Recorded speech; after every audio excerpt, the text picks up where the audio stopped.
ಓಂ ಅರ್ಧಕಾಯಂ ಮಹಾವೀರ್ಯಂ ಚಂದ್ರಾದಿತ್ಯವಿಮರ್ದನಂ ಸಿಂಹಿಕಾ ಗರ್ಭಸಂಭೂತಂ ತಂ ರಾಹುಂ ಪ್ರಣಮಾಮ್ಯಹಂ. ಶ್ರೀ ಗುರುಭ್ಯೋ ನಮಃ. ಹರಿ ಓಂ.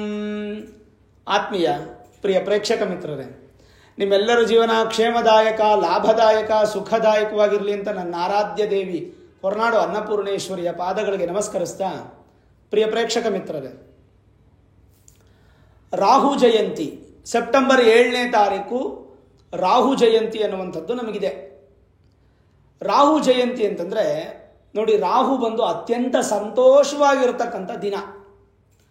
ಉದಾಹರಣೆಗೆ ವರ್ಷಕ್ಕೆ ಒಂದು ದಿನ ಬರುವಂತಹ ನಿಮ್ಮ ಹುಟ್ಟು ಹಬ್ಬದ ದಿನ ಎಷ್ಟು ಸಂತೋಷವಾಗಿರ್ತೀರ. ಬೆಳಗ್ಗೆ ಎದ್ದು ತಲೆಗೆ ಎಣ್ಣೆ ಹಚ್ಕೊಂಡು ಎಣ್ಣೆ ಸ್ನಾನ ಮಾಡೋದೇನು, ಹೊಸ ಬಟ್ಟೆ ಹಾಕೋದೇನು, ದೇವಸ್ಥಾನಕ್ಕೆ ಹೋಗಿ ದೇವ್ರ ದರ್ಶನ ಮಾಡಿ ಅರ್ಚನೆ ಪೂಜೆಗಳು ಮಾಡೋದೇನು, ಕೇಕ್ ಕಟ್ ಮಾಡೋದು, ಎಲ್ಲರಿಗೂ ಚಾಕ್ಲೇಟ್ಸ್ ಕೊಡೋದು, ಎಲ್ಲರಿಂದ ಗಿಫ್ಟ್ ತೊಗೊಳ್ಳೋದು, ಒಂಥರ ಸಂತೋಷವಾಗಿ ಹೋಟೆಲ್ ಊಟ ಮಾಡೋದು, ಈ ಥರ ನಿಮ್ಮ ಲೈಫನ್ನು ತುಂಬ ಚೆನ್ನಾಗಿ ಎಂಜಾಯ್ ಮಾಡುವಂಥ ವರ್ಷದಲ್ಲಿ ಅತ್ಯಂತ ಸಂತೋಷದ ದಿನ ನಿಮ್ಮ ಹುಟ್ಟುಹಬ್ಬ. ವರ್ಷಕ್ಕೊಮ್ಮೆ ಬರುತ್ತೆ ನಿಮಗೆ, ನೀವು ಯಾವತ್ತು ಹುಟ್ಟಿದಿರೋ ಅವತ್ತು. ಹಾಗೆ ರಾಹು ಜಯಂತಿ ಅಂತಂದರೆ ರಾಹು ಆ ದಿನ ಅತ್ಯಂತ ಸಂತೋಷವಾಗಿರ್ತಾರೆ. ಅವತ್ತು ಆಗ್ರಹಕ್ಕೆ ಒಳಗಾಗಲ್ಲ, ಅನುಗ್ರಹಕ್ಕೆ ಮಾತ್ರ ಒಳಗಾಗ್ತಾರೆ. ಯಾರು? ರಾಹು. ಅಂದರೆ ಅನುಗ್ರಹವನ್ನು ಕೊಡ್ತಾರೆ. ಭಕ್ತರು ಬೇಡಿದ ವರಗಳನ್ನು ಕೊಡುವಂತಹ ಸಂದರ್ಭ. ಖುಷಿಯಾಗಿದ್ದಾಗ ನೋಡಿ, ಒಬ್ಬ ಮನುಷ್ಯ ತುಂಬ ಖುಷಿಯಾಗಿರ್ತಾನೆ ಅಂದ್ಕೊಳ್ಳಿ, ಏನಾರು ಕೇಳಿದ್ರೆ ತೊಗೊಂಡೋಗಪ್ಪ ಅಂತ ತೊಗೊಂಡ್ಬಿಡ್ತಾರೆ, ಕೊಟ್ಟುಬಿಡ್ತಾರೆ.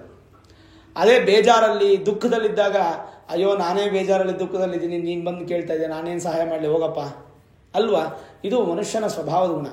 ಅದನ್ನೇ ದೇವತೆಗಳು ತಗೊಂಡಾಗ ಕೂಡ ಅತ್ಯಂತ ಸಂತೋಷವಾಗಿರ್ತಕ್ಕಂಥ ರಾಹು ಹತ್ರ ನೀವೇನೇನು ಕೇಳಬೇಕು. ಹಾಗಾದರೆ 7ನೇ ತಾರೀಕು ಯಾರ್ಯಾರಿಗೆ ಸರ್ಪದೋಷ ಇದೆ, ಯಾರ್ಯಾರಿಗೆ ಕಾಳ ಸರ್ಪ ದೋಷ ಇದೆ, ಯಾರ್ಯಾರಿಗೆ ಸರ್ಪವನ್ನು ಒಡೆದು ತಾಡನ, ಭೇದನ, ಕುಟ್ಟಣ ಈ ಥರ ಒಡೆದಿರೋದು, ಒಡೆಯೋದನ್ನು ನೋಡಿರೋದು, ನೀವು ವೆಹಿಕಲಲ್ಲಿ ಇದನ್ನು ಸರ್ಪದ ಮೇಲೆ ಹತ್ತಿಸ್ಬಿಟ್ಟಿರೋದು, ನಿಮ್ಮ ಹಿರಿಯರು ತಂದೆನೋ ತಾತನೋ ಮುತ್ತಾತನೋ ಸರ್ಪಗಳನ್ನು ಒಡೆದಾಕಿರೋದು, ಅಥವಾ ನಾಗದೇವತೆಗಳು ಅಥವಾ ಸುಬ್ರಹ್ಮಣ್ಯ ದೇವತೆಗಳ ದೇವಸ್ಥಾನಕ್ಕೆ ನಿಮ್ಮಿಂದ ಅಥವಾ ನಿಮ್ಮ ಕುಟುಂಬದಿಂದ ಹಾನಿಯಾಗಿರ್ತಕ್ಕಂಥದ್ದು, ಚರ್ಮವ್ಯಾಧಿಗಳು, ಮತ್ತು ನರ್ವ್ ಸಂಬಂಧಪಟ್ಟಂಥ ಪ್ರಾಬ್ಲಮ್ಸು. ನರ್ವ್ ಅಂತಂದರೆ ದೇಹದಲ್ಲಿ ರಾಹುವಿನ ಒಂದು ಭಾಗ ಯಾವುದಂದರೆ ನರದ ಭಾಗ. ನರಕ್ಕೆ ಸಂಬಂಧಪಟ್ಟಂಥ ರೋಗಗಳು ಬರಬೇಕಂದ್ರೆ ರಾಹುವಿಂದ ಬರಬೇಕು. ಸಂತಾನ, ಯಾರ್ಯಾರಿಗೆ ಸಂತಾನ ಆಗ್ತಾ ಇಲ್ವೋ ಅಂಥವರಿಗೆ ರಾಹು ದೋಷ ಅನ್ನುವಂಥದ್ದು ಬರುತ್ತೆ. ಅದಲ್ಲದೆ ನಿಮ್ಮ ಜನ್ಮಜಾತಕದಲ್ಲಿ ಏನಾದರೂ ರಾಹು ನೀಚ ಸ್ಥಾನದಲ್ಲಿದ್ದರೆ, ಅಥವಾ ಶತ್ರುವಿನ ಮನೆಯಲ್ಲಿದ್ದರೆ, ಅಥವಾ ಪಾಪಗ್ರಹಗಳೇ ಜೊತೆಗೆ ಕೂಡಿಕೊಂಡು ಭಾಳ ಕೆಟ್ಟದ್ದನ್ನು ಮಾಡುವಂಥ ಒಂದು ಸ್ಥಳದಲ್ಲಿದ್ದರೆ, ಖಂಡಿತವಾಗಲೂ ಇಂಥವ್ರಿಗೆಲ್ಲ ಒಂದು ಅದ್ಭುತವಾದಂಥ ಅವಕಾಶ ರಾಹು ಜಯಂತಿ. ರಾಹುವನ್ನು ನೀವು ಅಷ್ಟು ಸುಲಭ ಅನ್ಕೋಬೇಡಿ. ನೋಡಿ, ಸಿಂಪಲಾಗಿ ಹೇಳ್ತೀನಿ, ನಿಮ್ಮ ಒಂದು ಜನ್ಮ ಜಾತಕದಲ್ಲಿ ರಾಹು ಏನಾದರೂ ನಿಮ್ಮ ಲಗ್ನದಲ್ಲಿದ್ದರೆ ತಲೆ ಸಂಬಂಧಪಟ್ಟಂಥ ವ್ಯಾಧಿಗಳು ಬರುತ್ತೆ.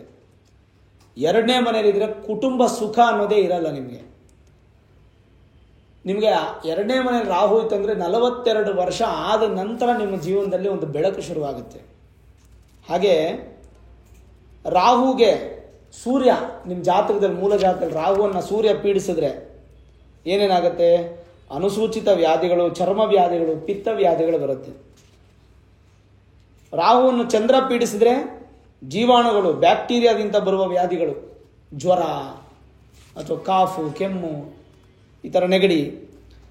ಕುಜ ಪೀಡಿಸಿದರೆ ರಕ್ತ ಕೆಟ್ಟೋಗುತ್ತೆ, blood cancer, blood problem, blood ಕಮ್ಮಿ ಆಗೋದು, ವ್ರಣ ರೋಗಗಳು, ಗಾಯಗಳು, ರಕ್ತಸ್ರಾವ ಆಗುವಂಥದ್ದು ಜಾಸ್ತಿ. ಹೆಣ್ಣು ಮಕ್ಕಳಿಗೆ ಇದು ತುಂಬ ತೊಂದರೆಗಳು ಬರುತ್ತೆ. ರಾಹುವನ್ನು ಬುಧ ಪೀಡಿಸಿದರೆ ನರಗಳ ಬಾಧೆ, ಚರ್ಮ ವ್ಯಾಧಿ, ತಲೆ ಸಂಬಂಧಪಟ್ಟಂಥ ವ್ಯಾಧಿ. ಗುರು ಪೀಡಿಸಿದರೆ ಸುಖದಿಂದ ಬರುವ ವ್ಯಾಧಿ, ಅಂದರೆ ಸುಖದಿಂದ ಬರೋದು ಶುಗರು, BP, ಮತ್ತು ಪೈಲ್ಸು, ಇವೆಲ್ಲ. ಮತ್ತು ಡ್ರಗ್ಸ್ಗೆ ಅಡಿಕ್ಟ್ ಆಗೋದು, ಗ್ಯಾಸ್ಟ್ರಿಕ್ ಇಶ್ಯೂಸು, ಲಿವರ್ ತೊಂದರೆ ಬರೋದು, ಎಲ್ಲ ಗುರು ಪೀಡಿತವಾದರೆ. ರಾಹುವನ್ನು ಶುಕ್ರ ಪೀಡಿಸಿದರೆ ಉರಿಮೂತ್ರ, ಗರ್ಭಪಾತ, ಗುಪ್ತಾಂಗ ವ್ಯಾಧಿಗಳು, ಸ್ತ್ರೀ ವ್ಯಾಧಿಗಳು ಹೆಚ್ಚಾಗುತ್ತೆ. ರಾಹುವನ್ನು ಶನಿ ಪೀಡಿಸಿದರೆ ವಾಯು ಪ್ರಕೋಪ, ಗ್ಯಾಸ್ಟ್ರಿಕ್ ಇಶ್ಯೂಸು, ಚರ್ಮದ ತೊಂದರೆಗಳು, ಹರ್ನಿಯಾ, ಕೀಲು ನೋವು ಅಂದರೆ ಬೋನ್ಸ್ ಪ್ರಾಬ್ಲಮ್ಮು, ಮೂಳೆಗಳ ಸಮಸ್ಯೆ. ರಾಹುವನ್ನು ಕೇತು ಪೀಡಿಸಿದರೆ ಮಾಂಸಕಣಕ್ಕೆ ಸಂಬಂಧಪಟ್ಟಂಥ ವ್ಯಾಧಿ, ಕ್ಯಾನ್ಸರ್, ಅಲ್ಸರ್ ವ್ಯಾಧಿಗಳು ಎಲ್ಲ ರಾಹುಗೆ ಬೇರೆ ಗ್ರಹಗಳು ಪೀಡಿತವಾದರೆ ಸಾಧ್ಯವಾದಷ್ಟು ಈ ಸರ್ಪಶಾಪಗಳು ಮತ್ತು ಸಂತಾನ ದೋಷಗಳು ಮತ್ತು ಸಂಬಂಧಪಟ್ಟಂಥ ಸಮಸ್ಯೆಗಳು ಏನೇನಿದೆಯೋ ಅದೆಲ್ಲ ಪರಿಹಾರ ಮಾಡಿಕೊಳ್ಳೋಕ್ಕೆ ಅತ್ಯಂತ ಸುಲಭ ಹಾಗೂ ಅದ್ಭುತವಾದಂಥ ಅವಕಾಶ ನಿಮಗೆ ಸೆಪ್ಟೆಂಬರ್ 7, 2025 ಅವತ್ತಿನ ದಿನ ನಿಮ್ಗೆ ಸಿಗ್ತಾ ಇದೆ. ಅವತ್ತಿನ ದಿನ ಬೆಳಗ್ಗೆ ಎದ್ದು ಎಲ್ಲೇ ದೇವಸ್ಥಾನಕ್ಕೆ ಹೋದರೂ ನವಗ್ರಹಗಳಿರುತ್ತೆ. ಅದರಲ್ಲಿ 9 ಗ್ರಹಗಳಲ್ಲಿ ನೈಋತ್ಯ ಮೂಲೆ ಅಂದರೆ ಕುಬೇರ ಮೂಲೆಯಲ್ಲಿ ಕೂತ್ಕೊಂಡಿರ್ತಕ್ಕಂಥ ಗ್ರಹನ ರಾಹುಗ್ರಹ ಅಂತ ಕರಿತೀವಿ. ಆ ಗ್ರಹಕ್ಕೆ ಪಂಚಾಮೃತ ಅಭಿಷೇಕವೋ ಕ್ಷೀರಾಭಿಷೇಕವೋ ಮಾಡಿಸಿ, ಸುಗಂಧ ದ್ರವ್ಯಗಳಿಂದ ಅಭಿಷೇಕ ಮಾಡಿಸಿ, ರಾಹುಂ ಧೂಮ್ರವರ್ಣಂ ಗ್ರೇ ಕಲರ್ ಅಥವಾ ಆ್ಯಶ್ ಕಲರ್ ಬಟ್ಟೆನ ತೊಗೊಂಡೋಗಿ ಕೊಟ್ಟರೆ ರಾಹುಗೆ ಅದನ್ನು ಉಡಿಸ್ತಾರೆ. ಮತ್ತು ಹೂವಿನಿಂದ ಅರ್ಚನೆ ಮಾಡಿಸಿ, ಅಲ್ಲೇ ಏನಾದರೂ ಹೋಮ ಇತ್ಯಾದಿಗಳು ಮಾಡ್ತಾಯಿದ್ರೆ ಆ ಹೋಮದಲ್ಲಿ ಪಾಲ್ಗೊಂಡು ರಾಹುವನ್ನು ಕೇಳ್ಕೊಳ್ಳುವಂಥದ್ದು. ಅಪ್ಪ ಭಗವಂತ, ನಮ್ಮ ಹಿರಿಯರು ಸರ್ಪಗಳನ್ನು ಹೊಡೆದುಬಿಟ್ಟಿದ್ದಾರಪ್ಪ, ನನಗೆ ಸರ್ಪದೋಷ ಬಂದುಬಿಟ್ಟಿದೆ, ಪರಿಹಾರ ಮಾಡುವಪ್ಪ, ನಂಗೆ ಸಂತಾನ ಇಲ್ಲ ಭಗವಂತ, ನಂಗೆ ಸಂತಾನ ಅನುಗ್ರಹಿಸು, ನೀನು ಅಡ್ಡಿ ಮಾಡಬೇಡ. ಸಂತಾನ ಕೊಡೋದು ರಾಹು ಅಲ್ಲ, ಗುರು ಸಂತಾನ ಕೊಡ್ತಾನೆ. ಅಡ್ಡಿ ಮಾಡೋದು ರಾಹು. ಅಡ್ಡಿ ಮಾಡದೇ ಇದ್ದಂಗೆ ನನಗೆ ಅನುಗ್ರಹ ಮಾಡಪ್ಪ. ಚರ್ಮ ವ್ಯಾಧಿ ಇದೆ ನನಗೆ, ಕುಷ್ಠ ವ್ಯಾಧಿ ಇದೆ, ಇದೆಲ್ಲ ಬರದೇ ಇದ್ದಂಗೆ ನನಗೆ ಅನುಗ್ರಹ ಮಾಡಪ್ಪ ಅಂತ ನಾವು ಭಗವಂತನಲ್ಲಿ ಒಂದು ಅಪ್ಲಿಕೇಶನನ್ನು ಕೊಡುವಂಥ ದಿನ ಸೆಪ್ಟೆಂಬರ್ 7. ಯಾವುದೇ ಕಾರಣಕ್ಕೂ ಇದನ್ನು ನೆಗ್ಲಿಜೆನ್ಸಿ ಮಾಡಬೇಡಿ.